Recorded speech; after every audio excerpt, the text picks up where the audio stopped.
अवंती राज्य पर विक्रम सिंह नामक एक राजा शासन करता था। एक दिन जब राजा दरबार में था, एक कसारी धातुकार वहां आया और एक अद्भुत पलंग लेकर आया। कसारी राजा से बोला, राजन, ये पलंग अत्यंत चमत्कारी है। इसकी कीमत भी बहुत अधिक है। इसे केवल आप जैसे सम्राट ही खरीद सकते हैं। आज रात आप इस पर शयन कीजिए, इसकी महिमा अनुभव कीजिए और फिर मूल्य का भुगतान कीजिए। राजा ने तुरंत उस पलंग को अपने शयन कक्ष में रखवा दिया। उस रात राजा अकेले ही उस पलंग पर लेटकर नींद का अभिनय करने लगा। आधी रात को ठीक 12 बजे पलंग के चारों पायों ने सुंदर कन्याओं का रूप धारण किया और आपस में चर्चा करने लगी।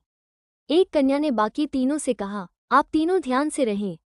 राजा को किसी भी प्रकार की नींद में बाधा नहीं आनी चाहिए, पलंग भी नहीं हिलना चाहिए। ये कहकर वो अपनी जगह से अदृश्य होकर पूर्व दिशा की ओर चली गई। 1 घंटे बाद वह लौटी और इस प्रकार अपना अनुभव साझा किया। मैंने राज्य की पूर्वी सीमा पर एक दृश्य देखा। एक भयानक पिशाचनी, जिसके सिर पर आग की थाली थी, राज्य में प्रवेश करने का प्रयास कर रही थी। लेकिन गांव के नीम के पेड़ के पास एक स्त्री, जो पाटी की साड़ी पहने थी, उस पिशाचनी को रोककर उसे बुरी तरह पीटते हुए भगा दी। मैं उसके पास गई और पूछा, आप कौन है माता? उसने उत्तर दिया, मैं इस राज्य की ग्रामदेवी हूँ। राज्य को दुष्ट शक्तियों से बचाना मेरा कर्तव्य है। लेकिन राजा ने लंबे समय से मेरे लिए कोई उत्सव या यात्रा आयोजित नहीं की है।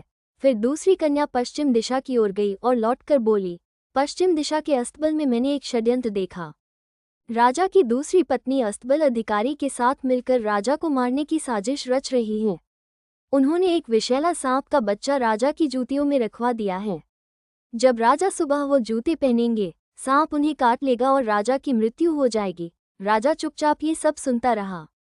इसके बाद तीसरी कन्या अदृश्य होकर उत्तर दिशा में गई और लौटकर बोली, उत्तर दिशा में स्थित काली माता के मंदिर में शत्रु राज्य के गुप्तचर भिक्षुकों के वेश में छिपे हुए हैं। जब राजा मंदिर दर्शन के लिए जाएंगे, तब उन्हें मारने की योजना है।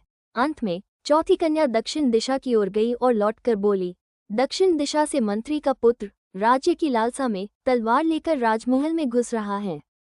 तुरंत राजा पलंग से कूद पड़ा और उस मंत्री पुत्र को रोकते हुए सैनिकों को बुलाकर उसे बंदी बनाने का आदेश दिया। फिर उसने अपनी जूतियों की जांच करवाई, जिनमें सचमुच एक विषैला सांप का बच्चा मिला।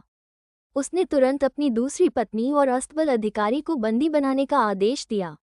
इसके बाद उसने अपनी गुप्त सेना को काली मंदिर भेजा और वहां छिपे हुए भिक्षुक रूपी गुप्तचरों को बंदी बनवाया। साथ ही ग्रामदेवी के लिए हर वर्ष विधिपूर्वक उत्सव और यात्रा आयोजित करने का आदेश दिया।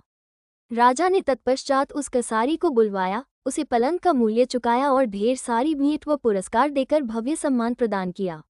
उस चमत्कारी पलंग की सहायता से राजा अब प्रजा की भलाई की खबरें जानकर राज्य को समृद्धि और सुरक्षा से चला रहा है।